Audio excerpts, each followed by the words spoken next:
First semester I hope आप सब बहुत ही ज़्यादा एनर्जेटिक मूड में होंगे क्योंकि ये आपकी तो भी स्टार्टिंग है। तो आई होप कि आप खुद को लूज़ ना करें और ये एनर्जी बनाए रखें, क्योंकि देखो अभी 6 सेमेस्टर तक आपको ये एनर्जी रखनी है और ये सारी बातें आपको अपने माइंड में बहुत अच्छे से डाल के रखनी है। बिकॉज ये सारे जो टॉपिक्स हैं वही आपको आगे जाके बहुत ही ज़्यादा हेल्प करेंगे। इसके अलावा जो कि आप अभी न्यू हो तो लेट मी टेल यू कि शॉर्ट क्वेश्चंस वगैरह या जो भी क्वेश्चन पेपर आपका पैटर्न बनेगा वो ये टॉपिक से ही बनेगा। इसके अलावा कुछ राइटर्स होंगे जो कि बहुत इंपॉर्टेंट होंगे, क्योंकि ये राइटर्स के नाम आपके आ सकते हैं शॉर्ट क्वेश्चन में। इनफैक्ट इसके अलावा ये सारा जो आपका लॉन्ग क्वेश्चन होगा उसमें जो पर्टिकुलर वर्ड्स होंगे, स्पेशली कोर 1 के, जैसे इक्वलिटी, लिबर्टी और फिर जस्टिस है और भी बहुत सारे आपके टॉपिक्स होंगे। तो ये सारे टॉपिक्स का पर्टिकुलर इक्वलिटी पे क्वेश्चन आ सकता है शॉर्ट क्वेश्चन 2 मार्क्स के लिए। इनफैक्ट बहुत सारे टाइप्स ऑफ क्वेश्चन आएंगे, तो धीरे धीरे जैसे मैं सिलेबस डिस्कस करूँगी आई टेल यू दैट। इसके अलावा प्लीज़ अगर आपको मेरे समझाने के तरीके से या अगर आपको लगे कि ये थोड़ा फास्ट हो रहा है या इसमें मुझे यहाँ दिक्कत हो रही है, तो प्लीज़ आप बताएं। There is no issue, I solve it out. और मैं कोशिश करूँगी कि मैं अच्छे से समझा सकूँ ताकि आपको भी क्लियर हो। और आपके एग्ज़ाम्स अभी तो नहीं होंगे, आई थिंक दिस ईयर तो नहीं है कुछ भी, ऑफ कोर्स नेक्स्ट ईयर होगा, मे बी होली के आसपास। तो तब तक आपका सिलेबस कंप्लीट हो जाएगा। You have need not to worry about it. So हम स्टार्ट करते हैं। तो बिफोर स्टार्टिंग हमारा जो फर्स्ट टॉपिक है कोर 1 का है, दैट इज़ रिलेशन है, लिबर्टी और इक्वलिटी हम डिस्कस करेंगे। तो उससे पहले लिबर्टी क्या होती है, इक्वलिटी क्या होती है। लाइक हम हर बार सुनते आए हैं इक्वलिटी चाहिए, हमें इक्वलिटी चाहिए। इनफैक्ट हम घर पे भी बोलते हैं मुझे इक्वलिटी चाहिए, मुझे इतना मिला, मेरे भाई को इतना कम क्यों, इतना ज़्यादा क्यों मिला। तो हम घर से ही कहीं ना कहीं इक्वलिटी जानते हैं हमें क्या होती है। हम हर जो चीज़ जो हमें इक्वल चाहिए होती है उसे इक्वलिटी कहा जाता है। तो ये लिबर्टी क्या होती है, लिबर्टी के तो बारे में कभी हमने घर पे भी नहीं सुना। तो लिबर्टी देखो, जब इक्वलिटी होती है ना, वो सबके साथ सेम बिहेवियर, सेम आप एटीट्यूड चाहते हो कि वो सेम नज़रिए से देखे। But liberty is something for you, for your self. मतलब ये इंडिविजुअल को देखता है, ये हर एक तरीके से इंडिविजुअल के बारे में सोचता है। जस्ट इमेजिन आप और आपका भाई है, तो आपका भाई है क्लास 6 में, आप हो क्लास 12 में, तो आपको फ़ोन चाहिए। जस्ट इमेजिन अगर आपका भाई भी मांगे कि नहीं मुझे भी फ़ोन चाहिए, आई वॉन्ट इक्वलिटी, तो क्या ये पॉसिबल है? नहीं, बिकॉज ये वो 6 क्लास में भी उसके लिए इतना इंपॉर्टेंट अभी ये नहीं है। बट जो कि आप क्लास 12 में भी आपको इसकी बहुत ज़रूरत है, तो ये लिबर्टी यहाँ पे आपकी काम करेगी। तो हर चीज़ में इक्वलिटी नहीं मिली जाती है, that's the thing. But liberty individual पे होती है। तो हम इसे और अच्छे से डिस्कस करते हैं इस क्वेश्चन के through. And one more thing कि मैं आपको नोट्स के थ्रू ही समझाऊंगी ताकि आपको और अच्छे से क्लियर हो। और बहुत लोग ट्यूशन सभी में भी उन्हें समझ नहीं आ रहा होगा कहाँ पे ट्यूशन्स लेना है नहीं लेना है। सो फिक्र करने की ज़रूरत नहीं है यार, मैं हूँ फ़िलहाल। आप मेरे नोट्स से आराम से पढ़ सकते हो। लैंग्वेज बहुत ईजी है, आपको बहुत अच्छे से समझ में आएगा। और इशू होता है तो प्लीज़ आप मुझे आराम से पूछ सकते हो, मैं बिल्कुल फ्री हूँ। So let's start it. Equality और जो लिबर्टी है हमारे समाज की इकोनॉमिक लेवल पे, पॉलिटिकल लेवल पे एक दो कॉन्सेप्ट है। लिबर्टी का मतलब क्या होता है, to create an atmosphere in the society that will help the development of human personality. यानी कि लिबर्टी हेल्प करती है सोसाइटी में एक ऐसे एटमोसफियर लाने के लिए जो कि एक इंसान को उसकी डेवलपमेंट की ओर ले जाती है, उसके पर्सनैलिटी को डेवलपमेंट की ओर ले जाती है। This atmosphere can be created by law. ये एटमोसफियर कैसे क्रिएट होगा, तो ये लॉ के थ्रू क्रिएट हो सकता है। Absolutely liberty can not exist in society without equality. पर इसी के साथ साथ लिबर्टी ऐसे नहीं आएगी जब तक उसके साथ क्या नहीं होगा, इक्वलिटी नहीं होगी। यानी कि लिबर्टी को लाने के लिए इक्वलिटी का होना बहुत ही ज़रूरी है। Equality means to provide equal opportunity to all. The talent, faculties of all individuals must be developed. Equality implies that the law is important for establishment of liberty. तो इक्वलिटी का मतलब होता है, हमने लिबर्टी डिस्कस कर लिया, अब हम इक्वलिटी डिस्कस करेंगे। इक्वलिटी मीन्स होता है कि हमें इक्वल ट्रीटमेंट देना है, इक्वल अपॉर्चुनिटी देनी है हर लोगों को। डजेंट मैटर वो कौन है, फ़र्क नहीं पड़ता कि ही इज़ अ गर्ल और a boy, he is a women और a man, he is a transgender और एनी जेंडर, फ़र्क नहीं पड़ता है। हम सबको एक तरीके से अपॉर्चुनिटी देंगे। अपॉर्चुनिटी इन द सेंस जैसे कि आप कहीं पे जॉब अप्लाई कर रहे हो, ठीक है, तो अब आप देखते होगे कि जब भी आप जॉब के लिए अप्लाई करो या पर्टिकुलर कुछ भी आप फॉर्म्स फिलअप कर रहे हो, तो वहाँ पे आप देखते होगे वुमेन, मेल फीमेल, उसके साथ साथ अब ट्रांसजेंडर का भी ऑप्शन आता है। डैट मीन्स अभी हम हर तरीके से हर लोगों को अपॉर्चुनिटीज़ दे रहे हैं, हम इक्वली ट्रीट किया जा रहा है, तो इसे ही कहा जाता है इक्वलिटी। अब ये जो फैकल्टीज़ है, क्योंकि कहीं ना कहीं जो टैलेंट होता है, टैलेंट सब में होता है, इसके लिए हमें ज़रूरत नहीं है कि हम उसे डिफ्रेंशिएट करें, सबको इक्वली ट्रीट किया जाता है। इक्वलिटी का मतलब ही होता है कि हर लोगों के साथ इक्वली ट्रीट करना, और इसके साथ साथ लॉ भी जुड़ी होती है। और इक्वलिटी ये बताती है कि अगर इक्वलिटी चाहिए तो उसी के साथ साथ ही लिबर्टी भी हम इस्टेब्लिश कर पाएंगे। इक्वलिटी और लिबर्टी जो है कि वो बहुत ही ज़्यादा क्लोजली रिलेटेड है। Equality and liberty are closely related. We cannot imagine the concept of liberty without the existence of equality. Equality और liberty इतनी ज़्यादा close connected है कि हम कभी imagine ही नहीं कर सकते कि liberty के बिना equality हो सकती है या equality के बिना liberty हो सकती है। Sometimes these two ideas have been thought as contradictory.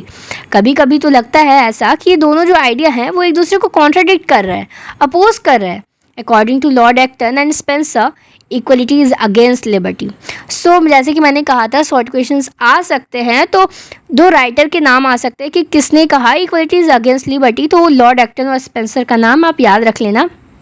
इसके अलावा तो इन दोनों ने क्या कहा था कि इक्वलिटी क्या है, अगेंस्ट लिबर्टी के अगेंस्ट है। It is said that passion for equality made when the hope of freedom. तो वो कहते हैं कि ऐसा लगता है कि जो इक्वलिटी के लिए पैशन है वो कहीं ना कहीं फ्रीडम को अलग कर रहा है, मतलब उसको ना कह रहा है। It is also said that democracy में often prove that direct opposite of liberty. कभी कभी तो ऐसा लगता है कि डेमोक्रेसी का उल्टा हो सकता है लिबर्टी। अब आप बोलोगे ये क्यों, जब लिबर्टी का मतलब इंडिविजुअल फ्रीडम होता है तो डेमोक्रेसी उसे अगेंस्ट कैसे करी, उसे अपोज कैसे करी है। तो let me tell you first, democracy का मतलब क्या होता है। डेमोक्रेसी का मतलब होता है कि हमें आज़ादी दी जा रही है, तो आज़ादी हमें क्या अकेले की दी जा रही नहीं, डेमोक्रेसी हमेशा ग्रुप में आती है। ये बात प्लीज़ आप रिमाइंड कर लो, या यूँ कहो तो आप लिख के रख लो, डेमोक्रेसी का हमेशा आपको ग्रुप में मिलेगी। Liberty is a individual freedom. Liberty यानी कि आप इंडिविजुअल को आप देखोगे, डेमोक्रेसी आप ग्रुप में देखोगे, ग्रुप के लिए क्या सही है आप उस तरीके से देखोगे। तो डेमोक्रेसी और लिबर्टी दोनों कहीं ना कहीं फ्रीडम की बात करते हैं, बट डेमोक्रेसी ग्रुप में करती है और लिबर्टी इंडिविजुअल की होती है। तो कहीं ना कहीं ये दोनों चीज़ें एक दूसरे को अपोज करती हैं। It destroys the balance of classes. कहीं ना कहीं ये जो लिबर्टी होती है वो बैलेंस ऑफ क्लासेस को डिस्ट्रॉय करती है। But such ideas are not correct practically. If the concept of liberty is to be implemented then the application of equality is essential. पर ऐसी आइडियाज़ को करेक्ट नहीं कहा गया, क्योंकि अगर प्रैक्टिकली देखा जाए तो ये जो कॉन्सेप्ट है लिबर्टी का, उसे जब अपनाया जाता है तो एप्लीकेशन जो इक्वलिटी का है वो भी ज़रूरी होती है। क्योंकि कहीं ना कहीं जब हम लिबर्टी देखते हैं, हम फ्रीडम की बात करते हैं, तो कहीं ना कहीं हर कोई इंडिविजुअल में जब रहता है तो कहीं ना कहीं उसे इक्वल भी ट्रीट किया ही जाता है। According to Laski, liberty can not be established in the society if there is not equality of opportunity. तो लक्ष्की कहती हैं लिबर्टी कभी भी सोसाइटी में डिवाइड हो ही नहीं सकती, कभी आ ही नहीं सकती अगर जब तक इक्वलिटी ऑफ अपॉर्चुनिटी ना हो। मतलब कि अगर आपने लोगों को ये दिया ही नहीं है इक्वल ऑफ अपॉर्चुनिटीज़, मतलब हर किसी को अलाउड है ये जॉब के लिए, मतलब कंपनी ने एक जॉब के लिए ऑफ़र दिया है तो वहाँ पे सिर्फ लिखा होगा सिर्फ मेल कैन कम, तो यहाँ पे क्या इक्वलिटी हुई? यहाँ तो इक्वलिटी तो दूर की बात है, यहाँ पे लिबर्टी भी नहीं मिली। मान लो किसी वुमेन है जो बहुत ही ज़्यादा इंटेलिजेंट है, वो भी तो आ सकती थी, बट यहाँ पे मेल के लिए ही सिर्फ कहा गया है, तो वो कैसे आएगी? तो कहीं ना कहीं लिबर्टी के लिए भी इक्वलिटी ऑफ अपॉर्चुनिटी बहुत ज़रूरी है। According to Tawney, there is only one solution of the problem of liberty and it's lies in equality. तो टोनी कहते हैं कि एक ही सॉल्यूशन है इस प्रॉब्लम, लिबर्टी के प्रॉब्लम को ठीक करने का, वो है कि ये इक्वलिटी से ही कहीं ना कहीं बसती है। So equality can not contradict liberty, यानी कि इक्वलिटी कभी भी अपोज नहीं करेगी लिबर्टी को। The two ideas are legal concept. कहीं ना कहीं ये जो दोनों आइडियाज़ है, इक्वलिटी और लिबर्टी, ये दोनों कहीं ना कहीं एक लीगल कॉन्सेप्ट है। Liberty is given by the state and it is protected by the law of the state. कहीं ना कहीं लिबर्टी हमें स्टेट से ही मिली है और इसे प्रोटेक्ट भी करना हमारे स्टेट के लॉस का ही काम है। abolishes any special privilege, so equity and liberty are interconnected। और कहीं ना कहीं ये सारी जो चीज़ें हैं, अपॉर्चुनिटीज़, इक्वलिटी, ये सब भी स्टेट ही देखती है। तो कहीं ना कहीं इक्वलिटी और लिबर्टी क्या है, एक दूसरे से जुड़े हुए हैं। Age of democracy where voting is a powerful weapon in the hands of elaborate। ये जो एज है जहाँ पर डेमोक्रेसी बहुत ही ज़्यादा यूज़ करते हैं लोग वोट करने के लिए। कहीं ना कहीं हमें डेमोक्रेट गवर्नमेंट हमारे इंडिया में क्यों कहा जाता है, क्योंकि हम सबके पास पावर है, पावर टू वोट। तो कहीं ना कहीं जब हम वोट करते हैं तो इसीलिए बहुत हमें स्ट्रॉन्ग कहा जाता है। इसी तरह economic equality is most essential condition because the economically powerful person will use his economic resources to gain political power. पर इसी के साथ साथ ये भी देखा जाता है कि जो लोग बहुत ही ज़्यादा रिच है, इकोनॉमिक लेवल पे बहुत ही ज़्यादा हाई है, उन्हें ज़्यादा पावर मिलती है। उन्हें कहीं ना कहीं उन लोगों को पॉलिटिकल पावर भी मिलती है क्योंकि वो पैसों के ज़रिए जो गेन करते हैं। Political equality will be mockery in the absence of economic equality. इसी के साथ साथ ये भी कहा गया है कि जो पॉलिटिकल लोग होते हैं कहीं ना कहीं उनके पास इकोनॉमिक की भी होती है ज़रूरत। कहीं ना कहीं इसी वजह से अगर पॉलिटिकल इक्वलिटी मिली जाए और क्या बोलते हैं तो ये मजाक हो जाएगा, क्योंकि जो भी लोग पॉलिटिक्स में होते हैं कहीं ना कहीं उनके पास पैसे होते हैं, उनके पास पावर होता है। तो अगर ये कहा जाए कि पॉलिटिकल इक्वलिटी जिसके पास है उनके पास इकोनॉमिक इक्वलिटी नहीं है, तो ये तो मजाक की बात होगी। All the democratic constitution of the world have incorporated equality and liberty in their constitution because both of them have a common aim। कहीं ना कहीं देखा गया जितनी भी डेमोक्रेटिक कॉन्स्टिट्यूशन है हर जगह वहाँ पे लिबर्टी और इक्वलिटी एक साथ ही पाई जाती कॉन्स्टिट्यूशन में, क्योंकि कहीं ना कहीं इन दोनों का एक ही मकसद है, एक ही एम है, और वो क्या है, the development of the human personality and to make their life worth living. कहीं ना कहीं लिबर्टी इक्वलिटी इन दोनों का एक ही मकसद है और वो क्या है कि ह्यूमन पर्सनालिटी को डेवलप कर सके और इसके साथ साथ ही उनके लाइफ को वर्थ लिविंग कर सके, यानी कि उनकी लाइफ में कोई मकसद दे सके। So there was it. इसके साथ साथ आपका ये क्वेश्चन कंप्लीट होता है। आई होप कि आपको सब समझ आया होगा, और अगर कुछ भी डाउट है तो again I am saying feel free to ask, I am there to help. अब कंक्लूजन देखते हैं। And one more thing guys, आप अभी नए हो या लेट मी टेल यू, हमारा जो ये 10 मार्क्स का क्वेश्चन आएगा ना पॉल साइंस के पेपर में, उसमें प्लीज़ कंक्लूजन हमेशा मेंशन करना। 5 मार्क्स में बिल्कुल मत करना, that's not read it, but हाँ 10 मार्क्स के क्वेश्चन में हमेशा कोशिश करना आप कंक्लूजन मेंशन करो।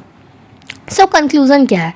Therefore it is said that liberty without equality is narrow and equality without liberty is monotonous।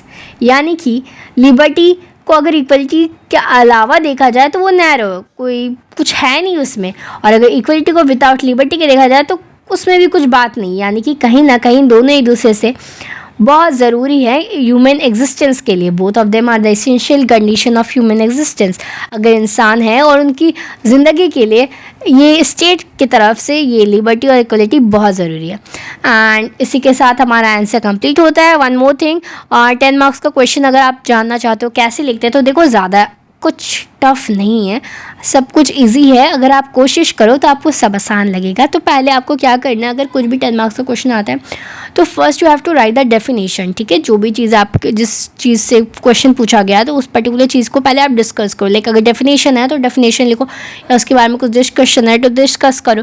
उसके बाद पर्टिकुलरली फिर रीजंस दो, फिर फाइनली सारे आंसर्स अगर हो जाए तो लास्ट में फिर कंक्लूजन दो। इस तरह अपने आप आंसर्स को सॉल्व कर सकते हो। रैदर दैन धीरे धीरे हम जैसी टॉपिक आगे करते जाएंगे मैं आपको सारे चीज़ बता दिया करूँगी ताकि आपको कोई भी प्रॉब्लम ना हो। And that's all for today. I hope you guys have a wonderful day. Take care, bye bye, good night.